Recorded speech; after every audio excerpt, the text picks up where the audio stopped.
네, 오늘도 예배 자리에 오신 여러분 주님으로 환영합니다. 우리 시간 다 함께 괴로울 때 주님의 얼굴 보라 찬양하시면서 주님께 나아가겠습니다.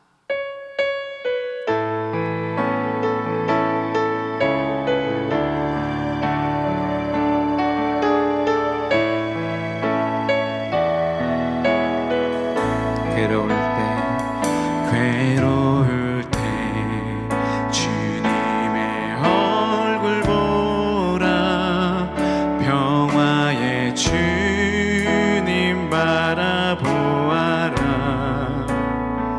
세상에서 시달린 친구들아 위로의 주님 바라보아라. 우리 한 번 더 할까요? 괴로울 때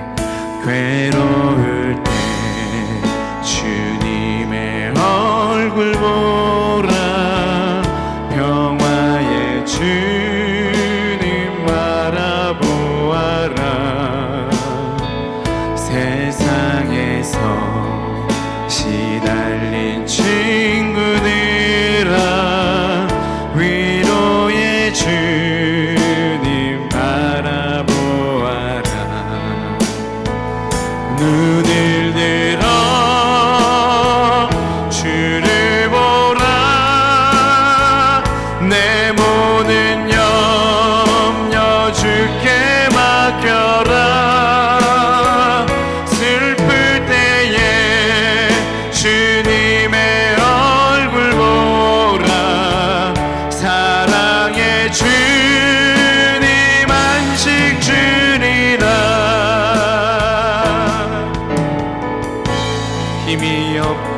힘이 없고 내 마음 연약할 때 중력의 주님 바라보아라 주의 이름 부르는 모든 자니 힘주시고 늘 지켜. 우리 한 번 더 합시다. 우리가 힘이 없고 내 맘 연약할 때 능력의 주님 바라보아라 주의 이름 부르는 모든 자니 힘주시고 늘 지켜주시라며 눈을 들어 주를 보라 내 모든 염려 주께 맡겨라 슬플 때에 주님의 얼굴 보라 사랑의 주님 안식 주리. 우리가 눈을 들어 주를 보라 내 모든 염려 주께 맡겨라 슬플 때에 주님의 얼굴 보라 사랑의 주님 안식 주리. 하나님 사랑해 하나님 사랑의 눈으로 너를 어느 때나 바라보시고 하나님 인자한 귀로서 언제나 너에게 기울이시니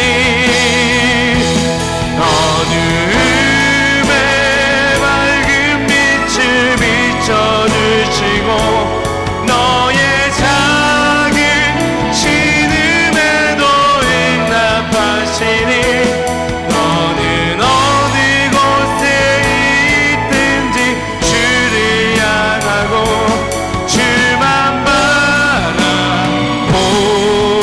바라볼지라.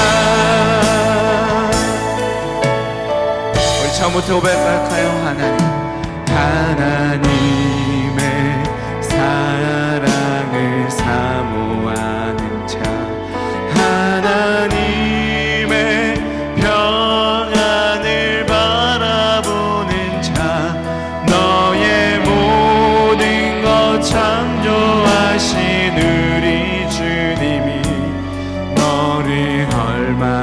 사랑하시는 우리 하나님께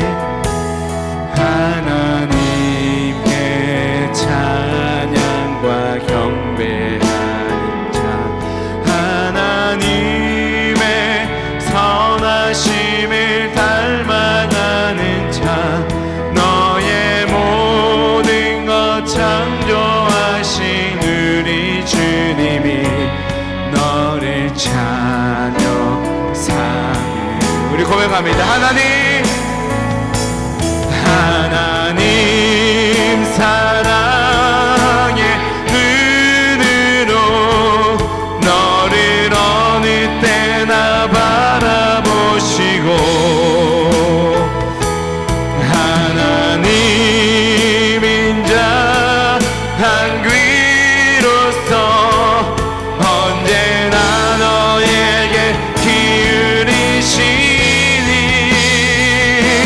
어둠에 밝은 빛을 비춰주시고 너의 작은 신음에도 응답하시니 너는 어느 곳에 있든지 주를 향하고 주만 바라. 어둠의 밝은 빛이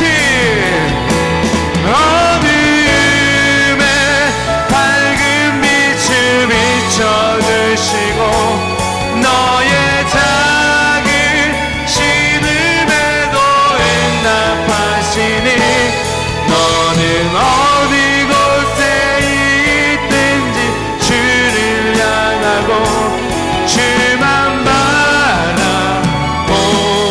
바라볼지라. 아멘. 우리 이 시간 함께 기도하기 원합니다.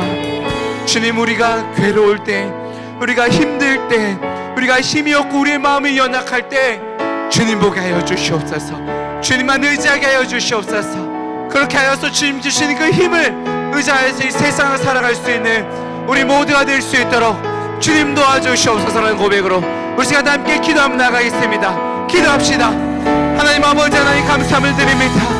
우리가 괴로울 때, 내가 괴로울 때 주님의 얼굴 보게 하여 주시옵소서. 내가 힘이 없고 나의 마음이 연약할 때 우리 능력의 주님을 바라보게 하여 주시옵소서. 아버지, 그때 주님 사랑의 눈으로 여전히 나를 바라보시네. 그 주님을 의지하고 그 주님께서 주신 힘으로써 이 세상을 살아갈 수 있는 그 힘을 다시 한번 얻고 나아갈 수 있도록 아버지 함께 하시며 인도해 주시고 채워주시고 붙들어 주시옵소서. 아버지 하나님, 주님만 의지합니다. 주님만을 바라봅니다. 아버지 하나님, 주님께서 함께 하시고 아버지 그 사랑을 바라보고 나아갈 수 있는 우리가 될 수 있도록 주님 채워주시옵소서. 주님만 의지하게 해주시고 주님 아버지, 주님께서 함께 하시는 그 힘을 받은 경우로서 주님께 나아갈 수 있도록 주님 채워주시고 붙들어 주시옵소서. 감사합니다. 이 모든 말씀 우리 주 예수 그리스도의 이름으로 우리에게 힘주시는 주님의 이름으로 간절히 기도드립니다. 아멘.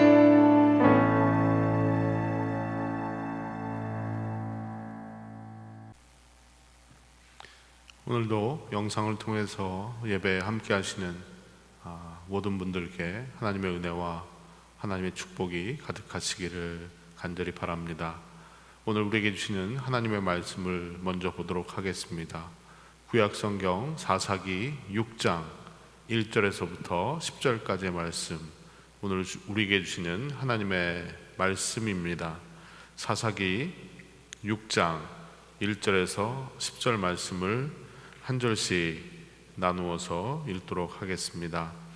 제가 먼저 6장 1절을 읽도록 하겠습니다. 이스라엘 자손이 또 여호와의 목전에 악을 행하였으므로 여호와께서 7년 동안 그들을 미디안의 손에 넘겨주시니 미디안의 손이 이스라엘을 이긴지라. 이스라엘 자손이 미디안으로 말미암아 산에서 웅덩이와 굴과 산성을 자기들을 위하여 만들었으며 이스라엘이 파종한 때면 미디안과 아말렉과 동방 사람들이 치러 올라와서 진을 치고 가사에 이르도록 토지 소산을 멸하여 이스라엘 가운데 먹을 것을 남겨두지 아니하며 양이나 소나 나귀도 남기지 아니하니 이는 그들이 그들의 짐승과 장막을 가지고 올라와 메뚜기 떼같이 많이 들어오니 그 사람과 낙타가 무수함이라. 그들이 그 땅에 들어와 멸하려 하니 이스라엘이 미디안으로 말미암아 궁핍함이 심한지라. 이에 이스라엘 자손이 여호와께 부르짖었더라.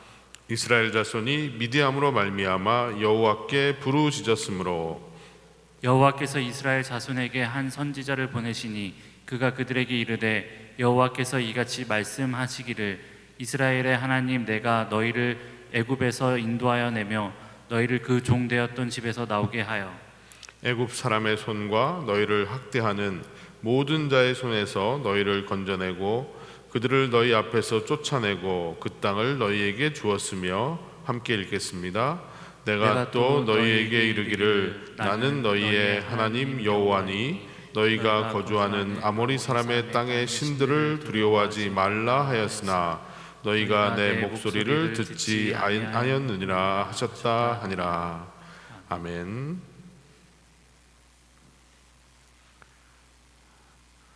운동을 하는 선수들이 항상 좋은 컨디션으로 또 좋은 성적을 내는 것은 아닙니다. 선수들에게도 슬럼프라는 것이 있는데 슬럼프에 한번 빠지면 아무리 뭘 해도 제대로 할 수 없는 그런 어려운 상황을 만나게 됩니다. 이때 모든 선수들의 바람은 빨리 슬럼프에서 벗어나서 정상적인 그 플레이를 하는 것이 선수들의 가장 큰 소망일 것입니다. 그런데 이 슬럼프는 그냥 기다린다고 지나가는 것은 아닙니다. 의욕만 앞선다고 해결되는 것도 아닙니다. 슬럼프의 원인을 찾아서 그 원인이 무엇인지를 알고 그 원인을 제거해야만, 해결해야만 슬럼프에서 벗어날 수가 있습니다. 그런데 슬럼프의 원인을 가만히 들여다보면 기술적인 요인보다도 오히려 심리적인 요인들이 더 크다고 합니다.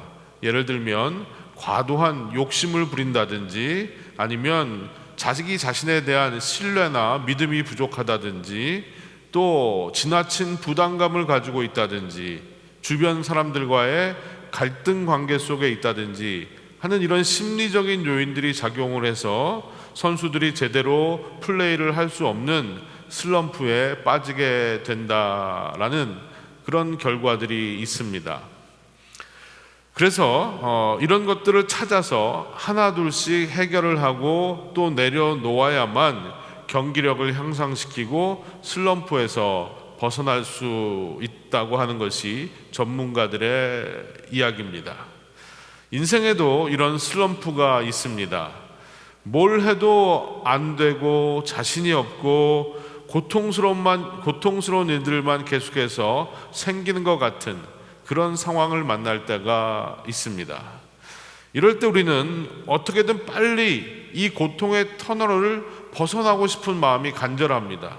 그러다 보니까 정말로 이것저것 내가 할 수 있는 것들을 다 시도해 보면서 빨리 슬럼프에서 벗어나기를 원할 때가 있습니다. 이것도 해보고 저것도 해보고 나름대로 많은 것들을 해보지만 뾰족한 수를 찾지 못한다는 거죠. 이럴 때일수록 우리는 조금 더 냉정하게 지금 나에게 왜 이런 일들이 생겼는지 문제의 원인을 찾아서 원인을 하나둘씩 풀어가고 해결해 나가야 된다는 것입니다.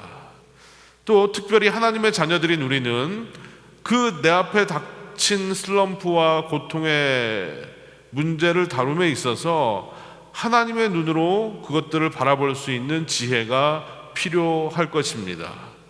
인생이란 경기는 결코 나 혼자의 힘으로 달릴 수 있는 경기가 아니기 때문에 하나님께서 나의 인생을 인도하시고 주관하시고 역사하고 계신다는 분명한 믿음과 또 분명한 성찰을 가지고 우리의 인생을 달려야 한다는 것입니다. 결국 하나님의 자녀들은 대부분 자신의 인생에 찾아오는 이 슬럼프가 영적인 것과 깊이 연관이 있다는 사실을 잊지 말아야 합니다. 영적인 것들을 풀어내지 못하면 인생의 다른 것들도 계속해서 꼬이고 풀리지 않는다는 사실입니다.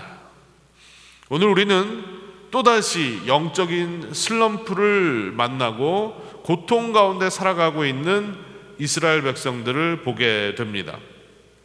먼저 본문 1절을 한번 보도록 하겠습니다. 이스라엘 자손이 또 여호와의 목전에 악을 행하였으므로 여호와께서 7년 동안 그들을 미디안의 손에 넘겨주시니. 지난 시간 우리는 드보라와 바락의 노래를 함께 살펴보았습니다. 그 노래의 마지막 부분에 어떤 내용이 나오냐 하면 그 땅이 40년 동안 평온하였더라 라는 내용이 나오고 그 노래가 끝이 납니다.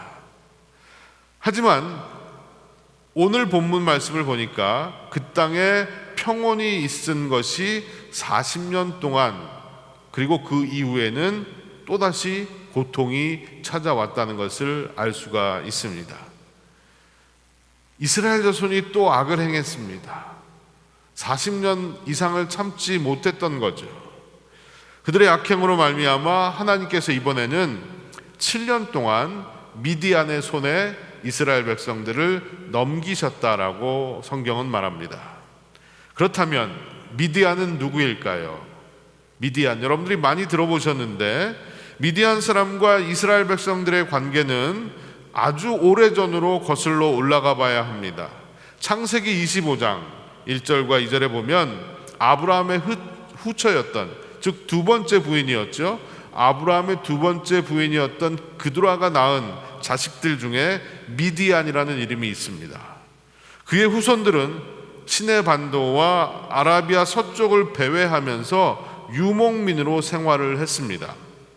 그 후 결정적으로 모세와 인연이 이어집니다.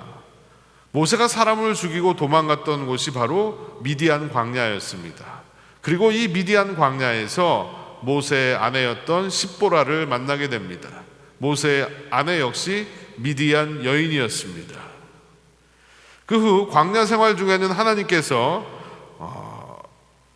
이스라엘 백성들에게 미디안을 치라는 명령을 내리셨고요. 또 요셉이 애굽으로 팔려갈 때 미디안 상인들을 통해서 애굽으로 팔려감을 우리가 알 수 있습니다. 이렇게 여러 가지 사실들과 사건들을 종합해 봤을 때 이스라엘 백성들과 미디안의 인연은 좋은 인연이었든지 나쁜 인연이었든지 계속해서 이어져 왔다는 것을 알 수가 있습니다. 그런데 이번에는 하나님이 미디안을 들어서 이스라엘 백성들을 공격하게 하셨습니다.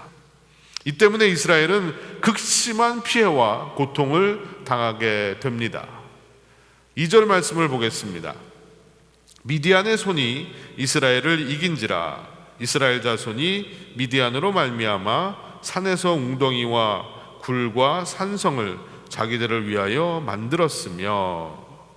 하나님의 손에 붙들린 미디안 군대를 이스라엘 백성들이 당할 수가 없었습니다. 그래서 그들은 산으로 도망을 합니다. 거기에다 웅덩이를 파고 굴을 파서 생활을 합니다. 농사를 지었던 사람들이 산으로 도망을 했다는 것은 먹고 사는 것을 다 포기했다는 말입니다. 오로지 목숨만 부지하기 위해서 그들은 산속으로 도망을 했던 것입니다. 이 와중에 적들의 침입을 막기 위해서 산성을 쌓아야 되는, 얼마나 힘들고 어려운 일이었겠습니까? 이런 고충까지도 이스라엘 백성들에게는 더불어 있었다는 사실입니다. 그런데 엎친 데 덮친 격으로 미디안은 자기들만 이스라엘 백성들을 괴롭혔던 것이 아니라 친구들까지 데리고 와서 이스라엘 백성들을 못살게 굴었습니다. 3절을 보겠습니다. 이스라엘이 파종한 때면 미디안과 아말렉과 동방 사람들이 치러 올라와서 라고 되어 있죠. 파종할 때면 치러 올라왔다라는 이 표현으로 봐서 미디안 사람들은 이스라엘 백성들을 어떤 식으로 괴롭혔냐 하면, 이전에 다른 나라들은 전쟁을 일으키고 이스라엘을 통치하고 지배하는 방법으로 이스라엘을 괴롭혔다면, 미디안은 시시때때로 예고도 없이 찾아와서 노략질을 하고 사람들을 죽이는 방법으로, 마치 산적들이 출몰을 해서 지나가던 사람들을 공격하는 것처럼 그런 방식으로 이스라엘 백성들을 괴롭혔다는 것입니다. 어떤 면에서 보면 이런 모양이 더욱더 이스라엘의 입장에서는 심리적으로 불안하게 만들고 또 안정을 찾지 못하게 만드는 요인이 되었을 수도 있습니다. 제가 2007년에 중국 연변 지역에 가서 탈북 여성들을 만난 적이 있습니다. 대부분의 그 탈북 여성들은요, 탈북을 해서 신분이 보장되어 있지 않기 때문에 어떻게든 신분을 좀 해결해 보려고 중국 남자들과 결혼을 합니다. 근데 이게 합법적인 결혼은 아니에요. 그래서 결혼을 한다고 해서 꼭 신분이 보장되는 것도 아님에도 불구하고 그들은 브로커에 속아서 그런 식으로 중국 남자들과 함께 살아가는 모습이었습니다. 그런데 늘 이분들은 약자였기 때문에 신분도 해결받지 못하고 또 여러 가지 모양으로 착취를 당하면서 살고 있었습니다.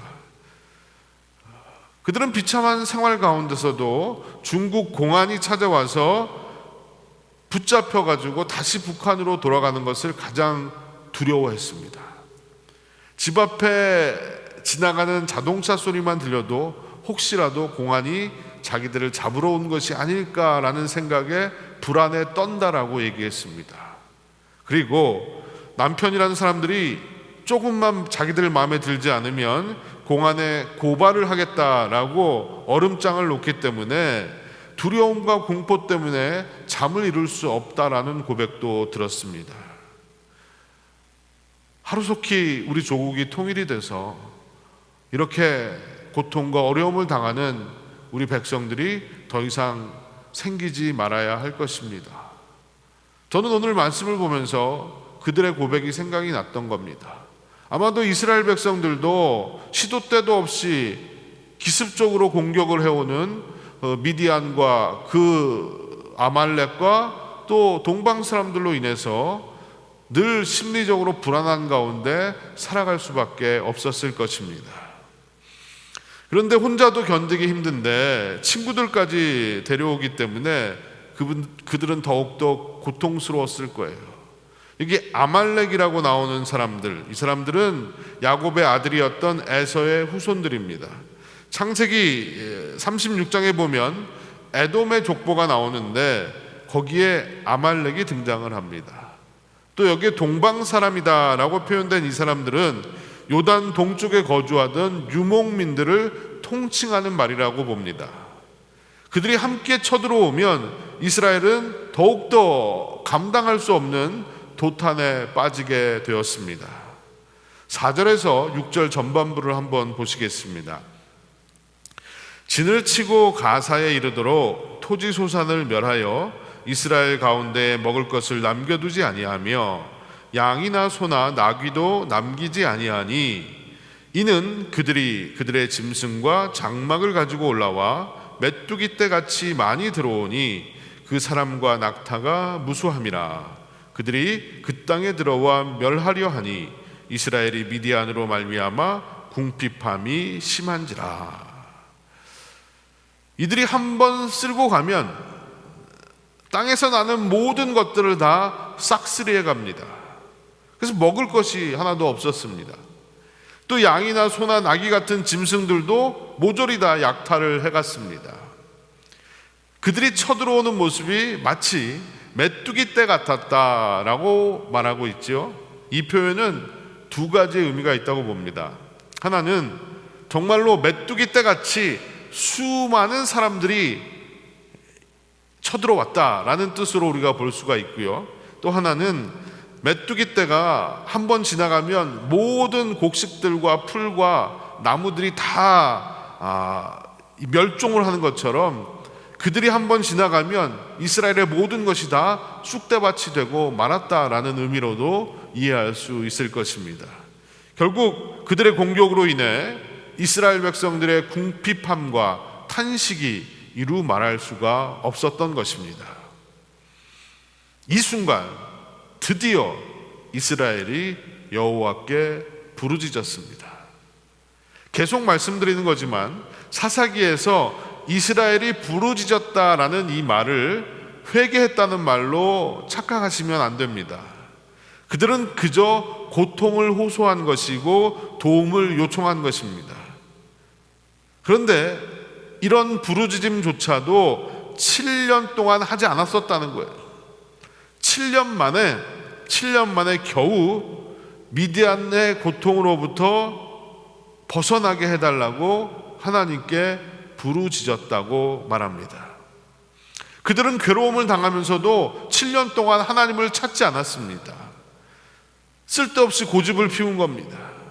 하나님을 찾지 않고 다른 방법으로 고통과 슬럼프를 벗어나려고 산에 뛰어다니면서 동굴을 파고 땅굴을 파고 거기서 살아보려고 애를 썼다는 것입니다.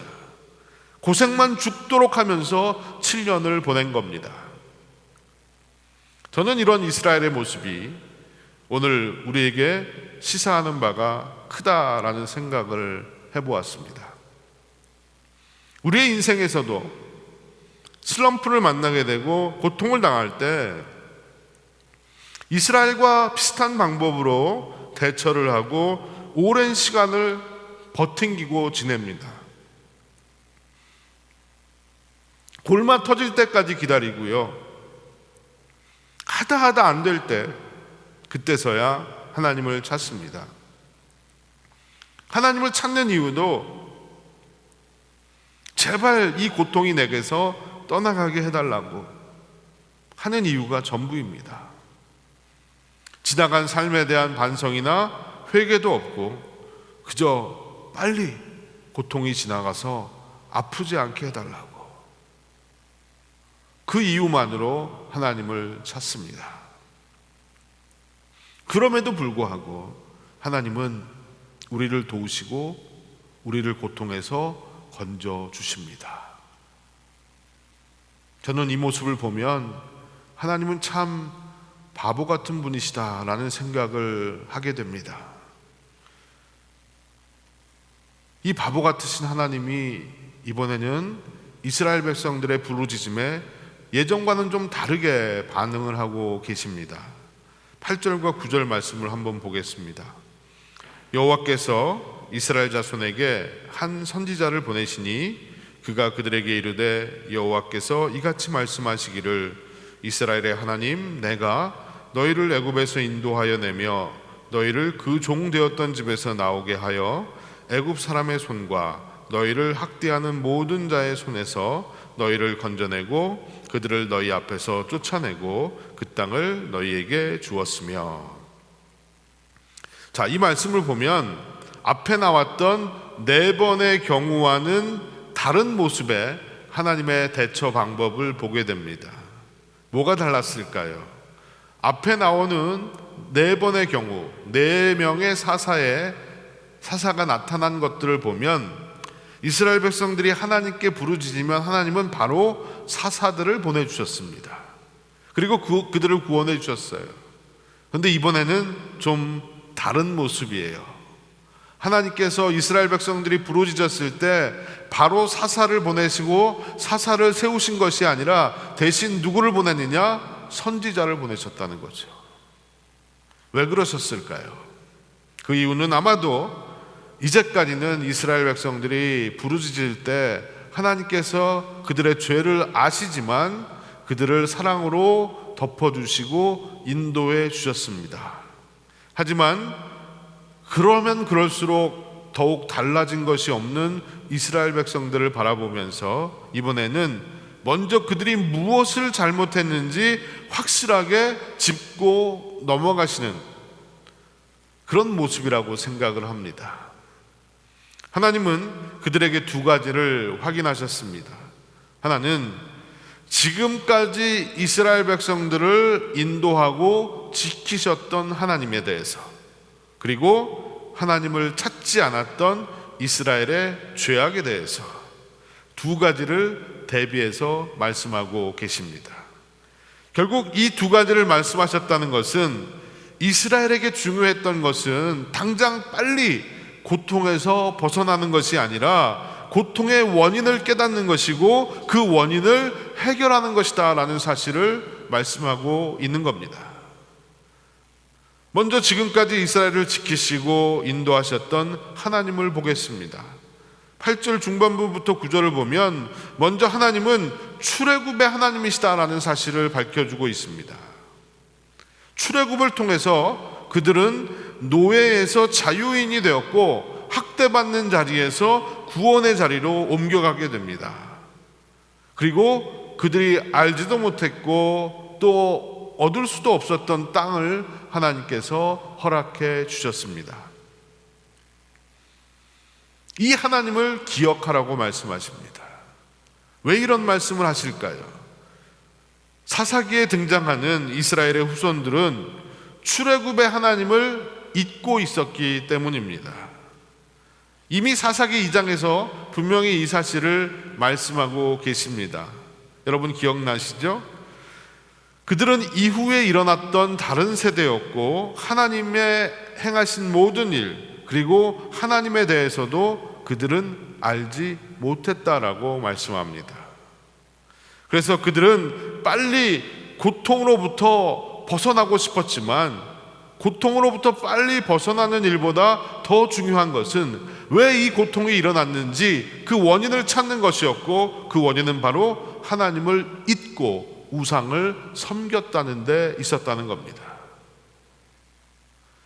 우리도 어려움을 만나고 슬럼프에 빠지면 어떻게든 빨리 벗어나고 싶은 마음이 있지만 그것보다도 더 중요한 것은 무엇이냐? 고통과 슬럼프 속에서 지금까지 나의 삶을 인도하시고 지켜주셨던 하나님의 은혜와 능력을 기억할 수 있어야 합니다. 이게 더 중요한 거예요.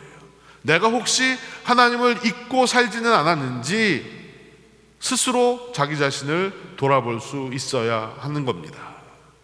여러분, 불과 몇십 년 전 사진만 봐도요, 우리 민족은 가난과 굶주림에 허덕이던 민족이었습니다. 오늘과 같은 모습이 될지는 아무도 예상하지 못했습니다. 정말 힘들고 어렵게 살았습니다.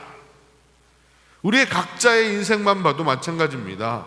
우리가 이방인으로 이 낯선 미국 땅에 와서요, 때로는 차별을 당하고 서름을 겪고 때로는 외로움 가운데서 하루하루를 지냈던 때가 있었습니다.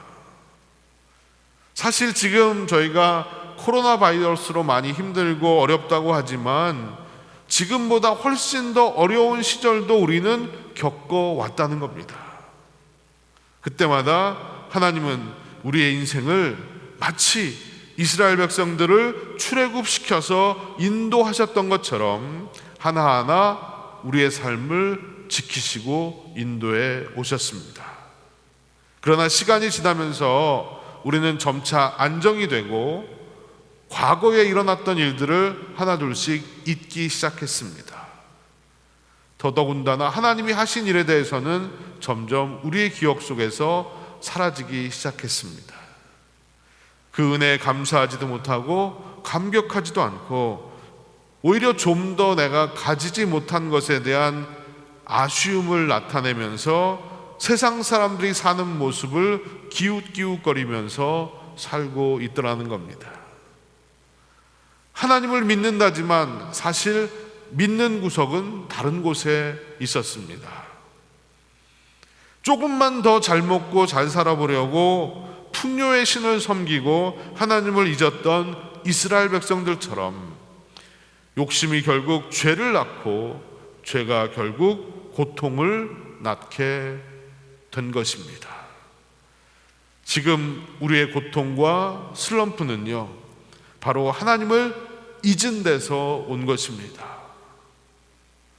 그것을 깨닫지 못하고 회개하지 아니하고 오히려 이것이 빨리 떠나가기만을 바라고 원하고 있다면 우리는 또다시 그릇된 길로 빠질 수밖에 없습니다.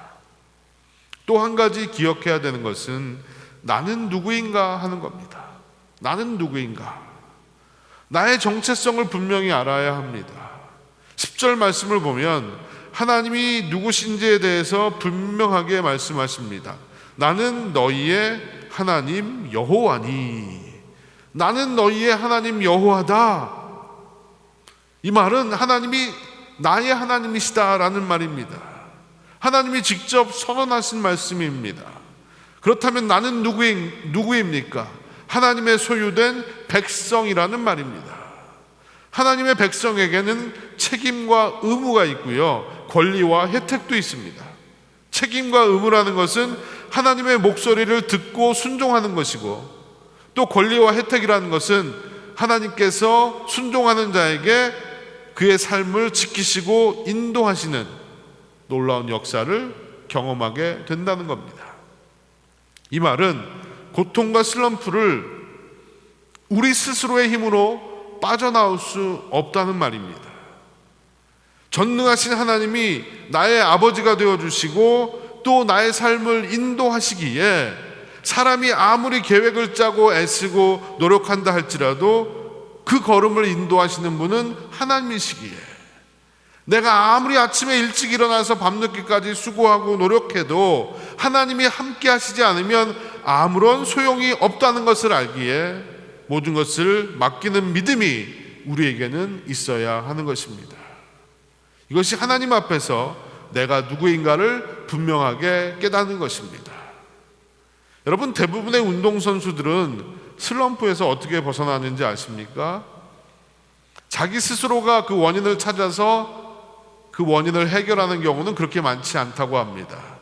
주변에서 동료 선수들이나 코치가 하나하나 분석하고 또 파악해서 어드바이스를 해준다는 거죠.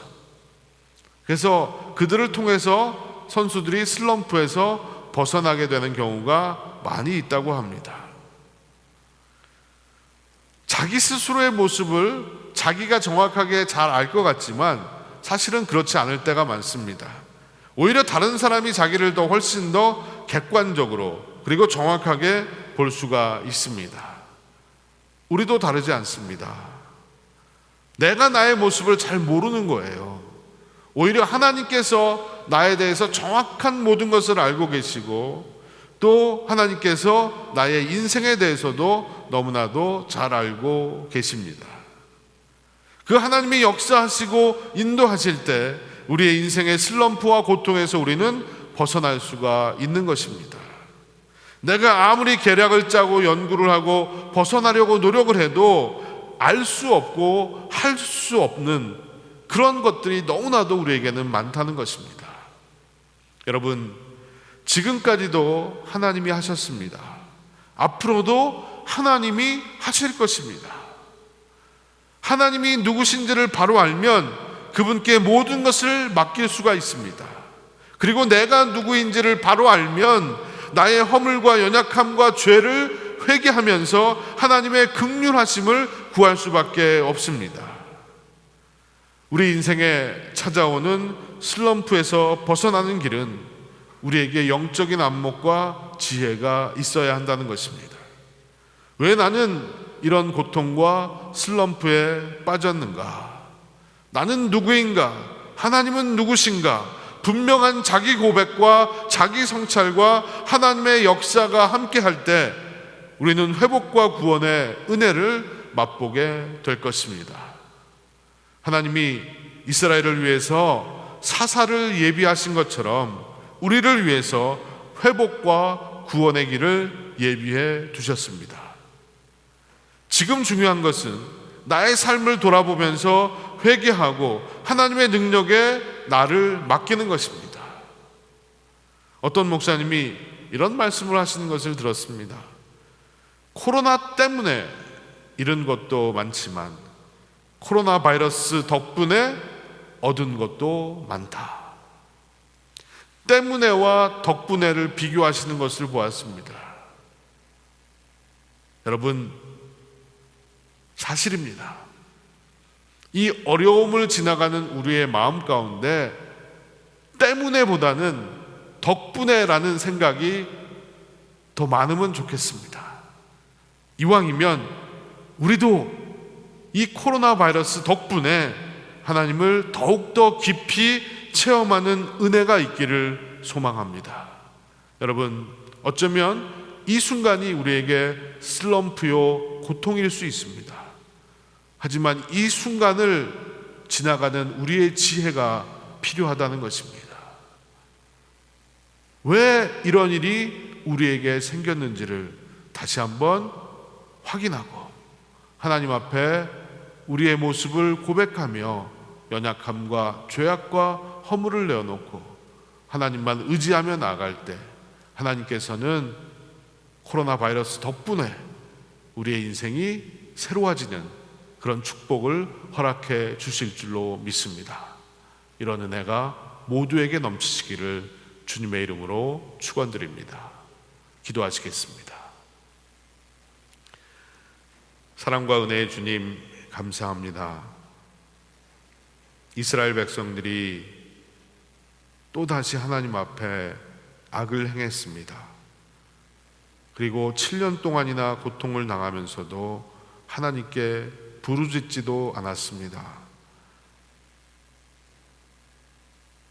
힘들고 괴롭고 어떡할 수 없는 막다른 골목에서 그들은 비로소 하나님께 부르짖었고 하나님은 선지자를 보내셔서 그들의 허물과 죄악을 깨닫게 하시며 하나님이 누구신지 그들이 어떤 존재인지를 알게 해 주셨습니다. 하나님, 오늘 우리의 이 상황도 고통이요 또 아픔이고 슬럼프와 같은 상황이지만 하나님, 우리가 진정으로 하나님 앞에서 우리 스스로를 돌아보게 하여 주시옵시고 하나님께서 우리에게 하신 일들을 기억하게 하여 주시옵시며 앞으로 또 하실 일들을 저희들 바라보게 하여 주셔서 정말로 이 어려움을 이겨내는 지혜를 허락하여 주시옵시고 하나님, 저희들이 내 힘으로 이것을 이겨낼 수 있는 것이 아니라 하나님이 함께 하셔야만, 하나님이 인도하셔야만 우리의 인생을 하나님이 풀어가시고 역사에 주실 수 있다는 사실을 잊지 않게 하여 주시옵소서. 빨리 벗어나고 싶지만 빨리 벗어나는 것보다 더 중요한 것은 왜 이런 일이 생겼는지, 그리고 내가 무엇을 고쳐야 하는지를 먼저 깨닫게 하여 주시옵시고 또 그것이 하나하나 고쳐지는 은혜, 코로나 덕분에 우리가 하나님과 더욱더 가까워지는 은혜가 우리 모두에게 넘치게 하여 주시옵소서. 감사드리며 이 모든 말씀을 예수님의 이름으로 기도드리옵나이다. 아멘. 축도하겠습니다. 지금은 우리 구주 예수 그리스도의 한량없는 은혜와 아버지 하나님의 놀라우신 사랑과 성령님의 감화감동 교통하심이 하나님, 어려움 중에서도 하나님 당신을 보게 하여 주시옵시고 나 자신을 보게 하여 주셔서 하나님이 주시는 은혜와 하나님이 주시는 지혜 가운데 살게 하여 주시옵소서. 고백하며 하나님을 예배한 사랑하는 빈내리의 모든 성도들, 그리고 함께 예배드리는 모든 주님의 백성들 가운데 영원토록 함께 하시옵기만을 간절히 축원하옵나이다. 아멘.